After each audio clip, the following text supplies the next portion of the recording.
Anem a crear un circuit que microbit avise de quan hagi gel. Aquest era un repte que teníem. Per fer-ho, tinc que buscar una placa de microbit, aquí.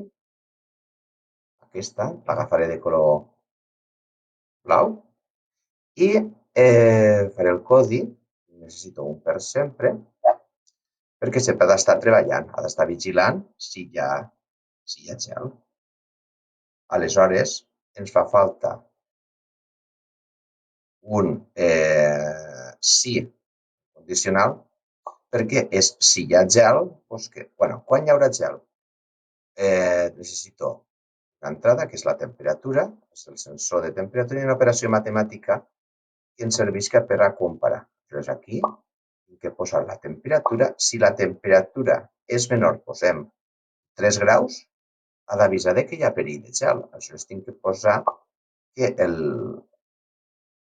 s'encenga la pantalla a la carretera, avisar als conductors que hi ha gel, que podria haver gel.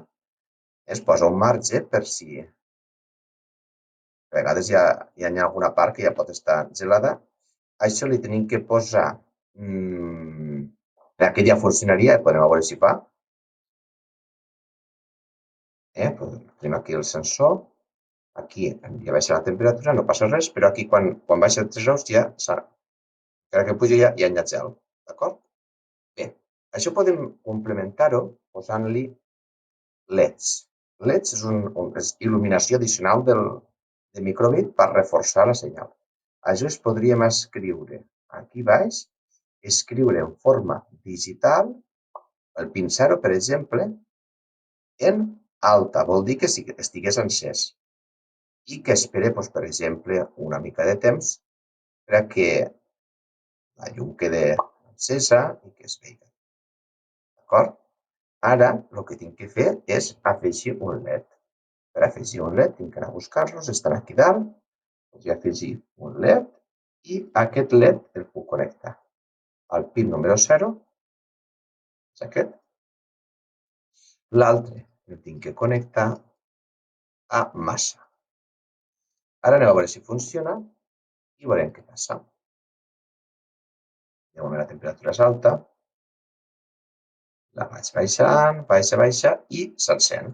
S'ha encès el LED, però em surt aquí un avís, vol dir que el corrent és massa corrent, hem de posar una resistència associada. La resistència és això d'aquí que tenim, anem a posar-ne una resistència de quant? En 100 ohms és suficient, seria millor 220, però en 100 és suficient per limitar el corrent. Aleshores, la que tinc que fer és agafar aquesta de 100 ohms i treure això, posar-lo aquí i unir el circuit. I ara tindríem un reforç amb més llums que avisen si hi ha perill de congelació a la carretera. Baixa la temperatura i ja s'ha encès. Si veieu que fa poca llum, la qüestió és posar una resistència més petita. En lloc de 100, li puc posar 10 ohms i ara farà un poc més de llum. Baixa i ara ja fa més llum. Puc posar-ne més de llums o aquestes es puc canviar de color, però aquestes ja donarien l'avís que hi ha perill de congelació a la carretera. Puc canviar els paràmetres de més temperatura, però aquesta ja funcionaria. Molt bé.